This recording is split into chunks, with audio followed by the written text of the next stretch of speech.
Welcome once again to the Believe in the Ravens podcast. I'm your host, Bo Smolka, joined by my co-host, former Ravens tight end Daniel Wilcox. And today we're going to look ahead to the Ravens game against the Denver Broncos. The Ravens back home again and again, coming off a game in which they blew a late lead and lost 28-27 at Jacksonville. It's a game that again leaves the Ravens scratching their heads and figuring out where they go from here. But the Ravens will be home against Denver. And we've got some other things to unpack this week as well.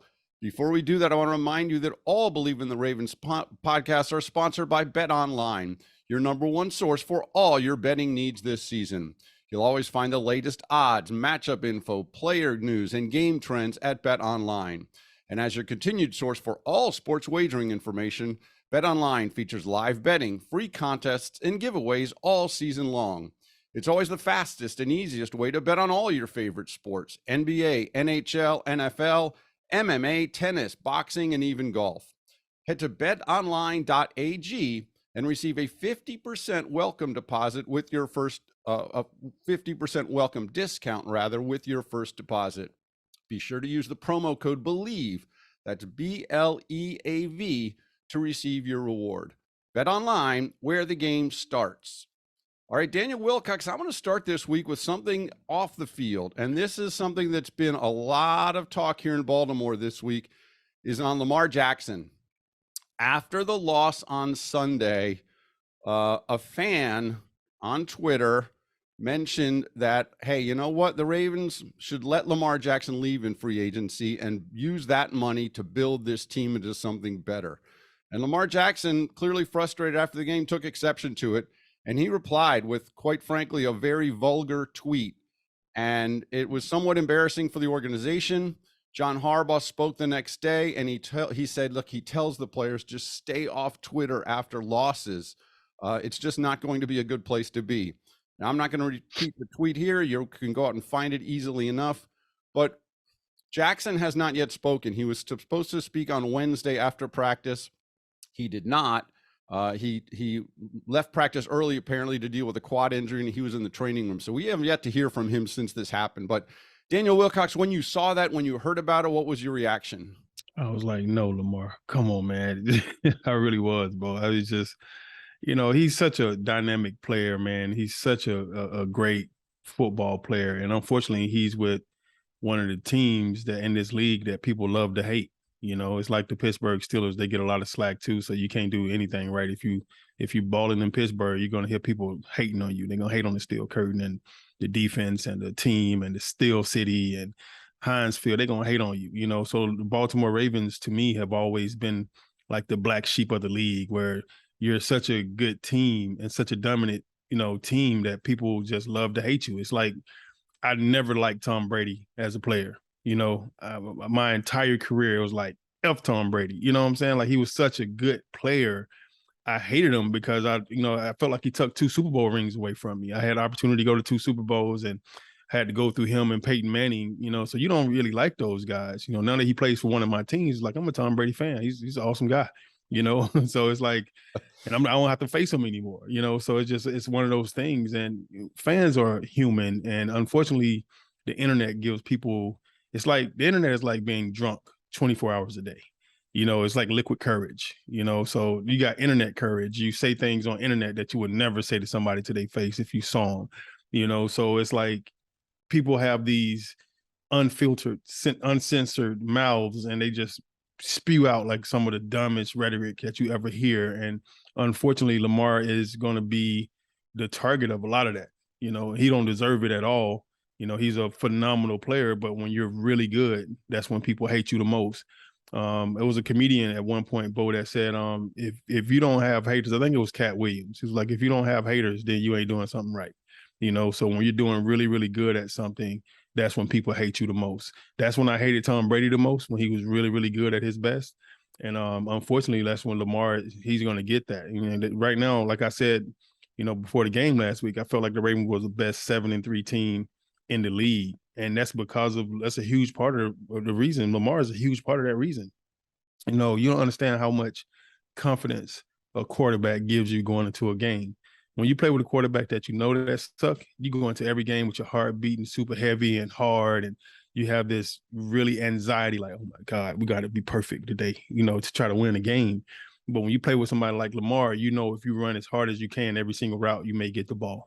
And if you don't get it, you block, y'all may score.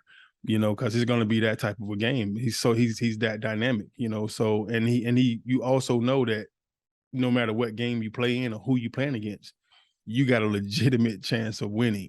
So the Twitter beef for me, I understood Lamar's frustration 100%, and I understood exactly why he said what he said.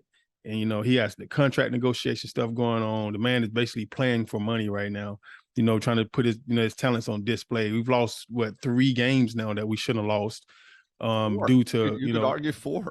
yeah, you really could argue for, but I'm gonna be. I felt like that Buffalo game. I think that was the game that we really felt like we kind of got beat.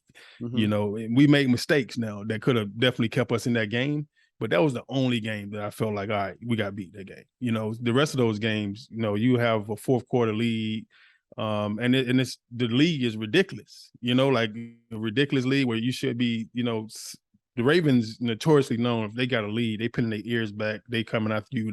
Your quarterback is about to be lunch meat. And I mean, to give up over 530 some yards in the fourth quarter in those 4 losses, I mean, that's ridiculous, bro. I mean, just think about it. That's just 4 quarters. That's like, if you take those 4 quarters and make them one game, that's the most embarrassing game that you've ever played. And you're giving it up when you need it the most. And Lamar is going to take the heat for a lot of those losses that he didn't have anything to do with. You scored 27 points. You should win the game. Like I told you, Ray Lewis used to look at us right in his face. He said, all y'all got to do is score 3 touchdowns. Heck, score 2. We'll score 1. And we long as we get 21, they won't see 21. So it's like you got to set a standard. And I don't really understand. I really thought we turned the corner on the defensive side of the ball. I know Marlon Humphreys got hurt. That was a big part of it. They really took advantage of 21 out there.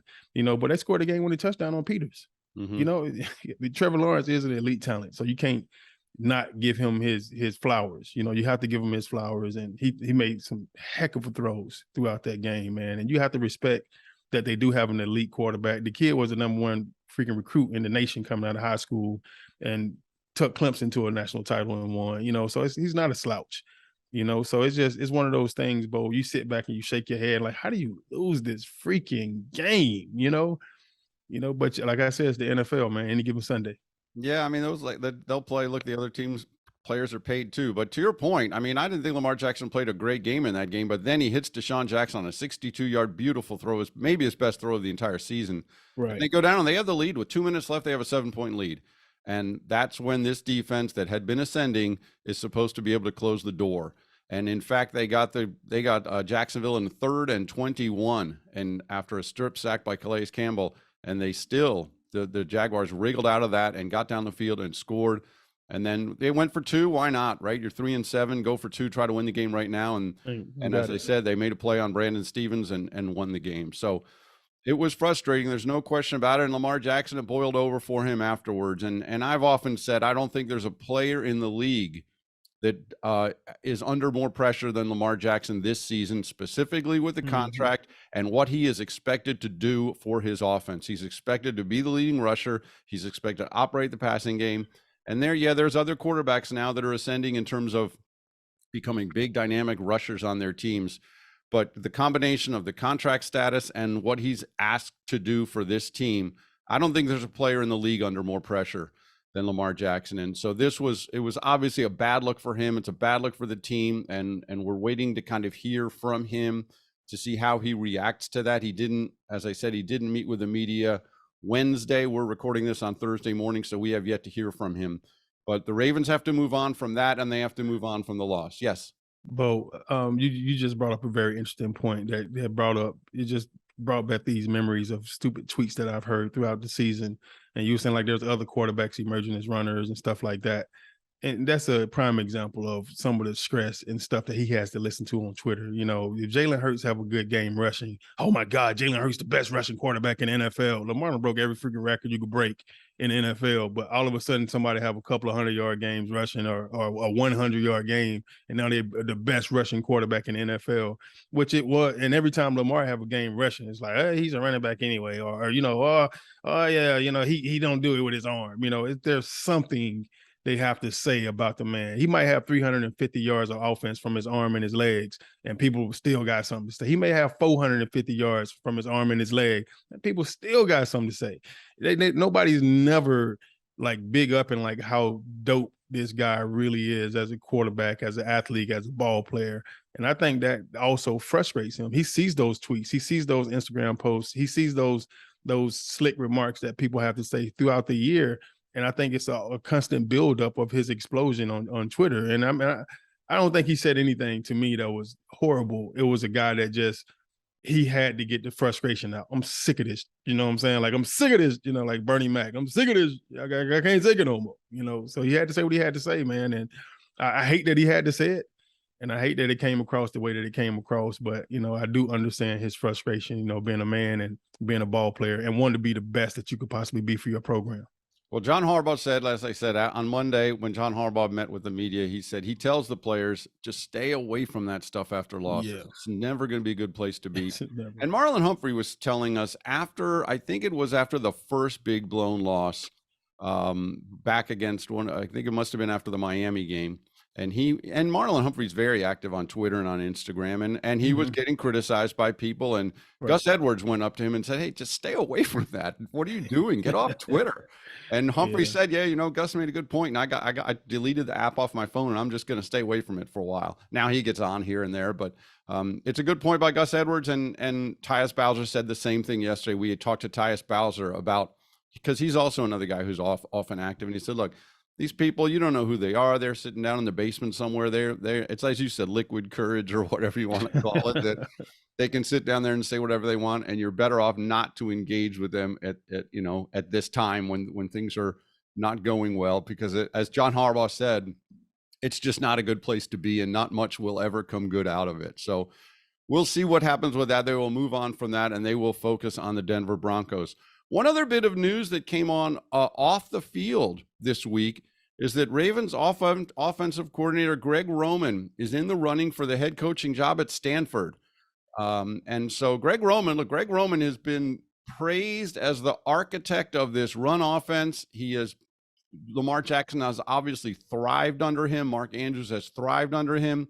And yet Greg Roman has also been lightning rod number one for criticism when things go bad with this offense, especially in the playoff losses. So Greg Roman's been a polarizing figure here. John Harbaugh said, look, it is a very, very preliminary, but the Stanford's looking for a head coach. Greg Roman was the assistant head coach there with Jim Harbaugh when Stanford was really good and won the Orange Bowl and went 12-1 a few years ago. And so Roman's name has been linked to the job. John Harbaugh confirmed that he has interviewed, or at least has talked to the Stanford Cardinal. How far it goes, or it will go further, we will see. But that was also a notable one. What do you think of that when you hear that Greg Roman is in the mix there? I like it, man. I think I would love to see him take a head coaching job somewhere and get the opportunity to be a head coach. I think you always want to see coaches progress. And I think it's a compliment to what you've done as a head coach for John Harbaugh by him hiring somebody that somebody think can be a head coach somewhere. I think that's an awesome compliment. Also, I feel like I think Greg has taken Lamar as far as he could possibly take him. I think we need to try to reevaluate that position too as well, to bring somebody in that could possibly maybe take it to that next level, come up with some more creative stuff to allow him to really flourish. I've questioned some of the play calls that we've had, like, Harbaugh go for it on fourth down or red zone. You'll go for it at the end of the game for 2-point conversions and we don't get them. And you're looking at the play call like, bro, like, come on. Even the freaking shuffle pass to Mark Andrews, that was the toughest shuffle pass I've ever seen for a 2-point conversion, but we got it. Thank you, Mark Andrews. Yeah, he fought for that. He fought for it hard, man. The only shuffle pass I think I've seen worse than that was the one I got against the Chargers when I was in Baltimore. Yeah. So, I mean, I don't know, man.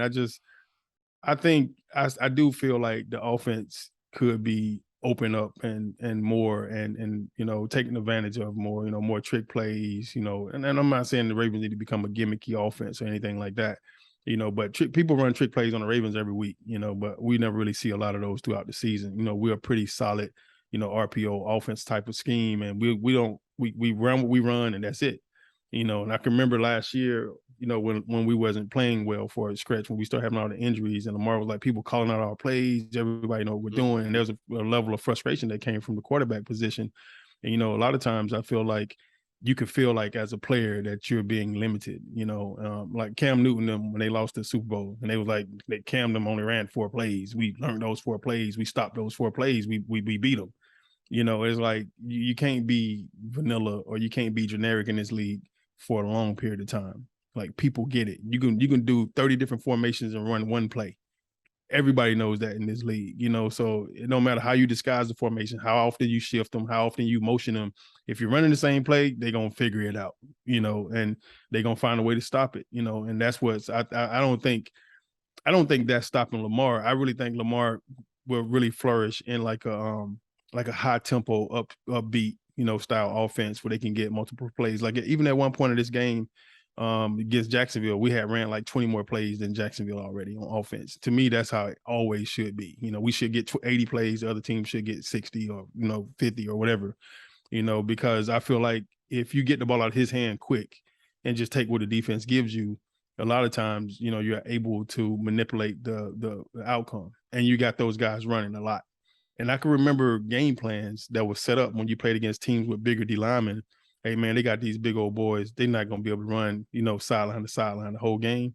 So we literally game planned them to run them to the right, to the wide side of the field, run them to the left every single time to the wide side of the field, just to wear down those big guys. And then in the third and fourth quarter, we dropped 30 on them, so it's one of those things where your game plan has to be creative like that. Take away their best guys, double team him the entire game, never let Aaron Donald beat you, right?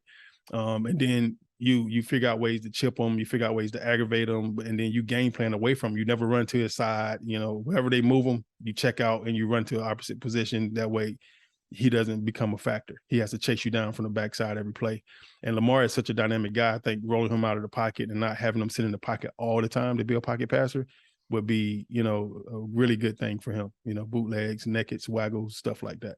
Yeah, it's funny with Greg Roman. I mean, as I said, he's been praised for the run. They were the most prolific running team in the history of the league in his MVP year, and the 2 years later they nearly did it again. Or last 2020, they nearly did it again. Right. The running game has been exceptional for him, and when he gets criticized, it's usually because you mentioned play calling. Their red zone offense at Jacksonville, and frankly, all season hasn't been good. I mean, they have just not executed. 2 for 5 against Jacksonville overall. And John Harbaugh said this week, look, when it comes down to red zone failures, they're frustrated. It's usually scheme. It's 2 things. It's scheme or it is execution, and it's both. And so for this team, that's been a problem. And so that they need to fix that. And the other problem with Greg Roman this year has been the tempo. You mentioned tempo. They're tied for the league lead in delay of game penalties. They could have had 4 or 5 more in the Jacksonville game, and everything sometimes seems to be running slowly. They're slow getting plays in. They're slow getting to the line of scrimmage. They're rushed at the line of scrimmage, and then the play breaks down because of that. So I think that's on Greg Roman, and it's on Lamar Jackson. So, and the other argument people will say is, look, Eric DeCosta didn't do a whole lot to give him a good group of receivers this year. And then Rashad Bateman got hurt. But there's no question Patrick Ricard and Mark Andrews and Lamar Jackson have thrived under Greg Roman. And so it's going to be very interesting to see what takes place in terms of Greg Roman and this Stanford job. All right, let's quickly move to the Denver Broncos. They come in here at 3-8, and I think everyone in Denver thought when they traded for Russell Wilson, this was going to trend in the other direction. They have players, Cortland Sutton, Jerry Jeudy. They've got players. What has happened to Russell Wilson? They are absolutely self-destruction. I mean, they're self-destructing. I don't know what's going on in Denver right now, but whatever it is, it's not good. Something's falling apart. And I think I don't know if it's Russ that had got just so comfortable with being in the offense that he had in Seattle and then having to come to Denver and learn an all new offense and, all new scheme. And maybe they're not putting him in the situations that he used to be in, when he was in Seattle, as far as like what complements him best. But it just looked like he's not the same guy at all. And you would think he's washed up and done. And then you see a lot of his ex teammates, defensive guys, offensive guys, kind of talking about him not in the best light sometimes. So you just try to figure out what's going on. Maybe Russ wasn't who we always thought he was. Maybe Seattle did a good job of making him look like he was better than what he was. Sometimes good coaching actually helps. That's what we talk about a lot on this show, right, Bo? Right. So maybe Pete Carroll just had a really, good deal that schematically really worked well for Russell, and whatever's going on in Denver right now, it ain't it. Because I've never seen him so frustrated and struggle the way that he's struggling right now. Yeah, it's tricky when you see players come off the field, sniping at each other, and it doesn't look like a good situation there at all right now. And frankly, this Ravens team coming off that loss to Jacksonville, I think they're getting Denver at just the right time. Yeah. And then they get Pittsburgh. They go to Pittsburgh the following week. So this is a big 2-week stretch. All right, Daniel Wilcox. So they get Denver and then they get Pittsburgh. They go to Pittsburgh. So that's a big 2-week stretch for this team to get it back together. Now, I want to bring up one other thing that came up recently, and that was on our sister show in Cincinnati. I believe Pac-Man Jones. He said this: everyone keeps talking about how dangerous Baltimore is. I think we win our division. Now, the Bengals host Kansas City this week. They still have to face Kansas City. They have to face Buffalo, and they have to face the Ravens and Cleveland, Tampa Bay, and New England. Those are their remaining games. Their opponents have a combined record of 39-27 the rest of the year. The Ravens' remaining opponents are Denver this week, Pittsburgh, Cleveland, Atlanta, Pittsburgh again, and then Cincinnati. Only Cincinnati of those teams has a winning record. The combined record of the Ravens' opponents, 27-40. So the Bengals 39-27, the Ravens 27-40. Pac-Man Jones says everyone keeps talking about how dangerous Baltimore is. I think we win our division. Daniel Wilcox, who's going to win the division? Baltimore Ravens are going to win. I like Pac-Man. Pac-Man's an ATLian. He's from my neck of the woods, and he's just like me, man. He bleed orange and black, so he's supposed to say what he's supposed to say.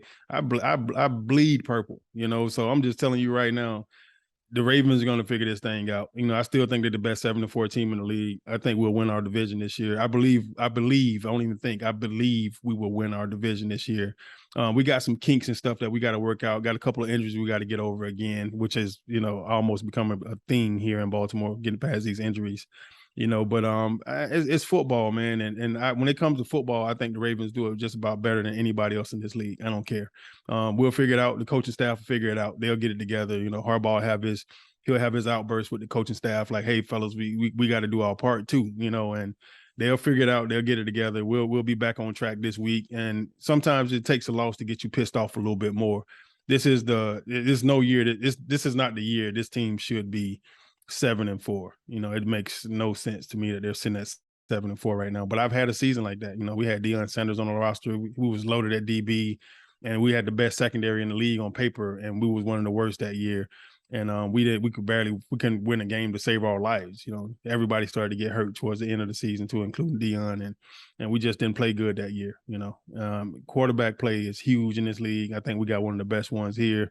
We just got to do a better job of supporting him, when it comes to play calling and supporting him on the defensive side of the ball as far as stopping the other team in crucial moments. And the Ravens usually come up big in crucial moments, and we're sometimes we see it, sometimes we don't this year. So I'm looking forward to the Ravens defense getting better. They had been getting better. They'd been getting better for a month before that game in Jacksonville. And really, it was only the fourth quarter. They played really well for 3 quarters in that game. And then Trevor Lawrence had 3 drives in the fourth quarter that really changed the game. But their defense, they'd been better. And the important thing with this Ravens-Bengals competition, and the Browns, I want to think they're still in it, but I think they've dug quite a bit of a hole. They get Deshaun Watson back this week, but they're 4-7, and they've got a lot of work to do to pass either of these teams. But remember, the Ravens already have a win over Cincinnati from earlier in the season, so that's big. So if teams were to go into Cincinnati with the Ravens, a win would give them the season sweep. And even if they were within a game of each other and the Bengals win the game and they end up tied, they'll have split the series, and then it may come down to the divisional record. And the Bengals have lost 3 divisional games already, including that first game against Pittsburgh. So the Pittsburgh Steelers games, of course, as always, will loom large for this Ravens team. But given the schedules as they are, The Ravens really should have at least a one-game lead going into that last game at Cincinnati. And if they don't, then something's gone wrong for the Ravens, because even if the Bengals play really well over this last 6 games, and they're playing well, and we talk about injuries, and they haven't had Jamar Chase, and every team's going to deal with injuries, but the schedule being what it is, there's no reason the Ravens shouldn't go into that last week with at least a one-game lead in the division, in my opinion. It will be fun, and it's a good race down the stretch, the Bengals and the Ravens. And as I said, they will play in the final week of the season, as they have done many, many times over the last 10 years. And it could be for the division title. All right, let's get back to this week. Daniel Wilcox, let's get our predictions for this game. Denver and Baltimore, what is your final score? I'm going to stick with the Ravens, man. I really believe the Ravens is going to pull this one off. I'm going to go 28-14 Ravens. All right, I'm going to go 27-16 Ravens. I don't see Denver doing enough to win it. And I think, like I said, the Baltimore's defense is better. For all the collapse at the end of that game last week, for 3 quarters, they were really good in Jacksonville. And I just think, as you said, Russell Wilson, that's a dysfunctional team coming to town. And the Ravens are angry again after another loss like that. And so I don't know if they can put up the big numbers this week, but I do sure like them to be able to produce enough points and the defense to be able to do enough to win it. So I've got Denver winning, or I got the Ravens rather winning 27-16. All right, we will see how that goes, and then we'll be back next week to preview Pittsburgh week, the first of 2 Steeler weeks. And I can tell you, and you know, Daniel Wilcox, there is a different feel in that locker room every year for Steeler week. It just is the way it is. And I know the Steelers are down this year, but that will not change. I promise you, in that locker room next week, there is going to be a vibe about Steeler week. We'll deal with that next week. Right now, it'll be this Sunday. It'll be Denver and Pittsburgh at M&T Bank Stadium. For Ravens tight end Daniel Wilcox, this is Bo Smolka on the Believe in the Ravens podcast, presented by BetOnline. All right, my man, thank you. Well done, Bo. All right, let me know if you go to the game Sunday. I'll try to catch up with you. Okay, we'll do. All right, best to your family. Thank you, man. You be blessed. Stay safe.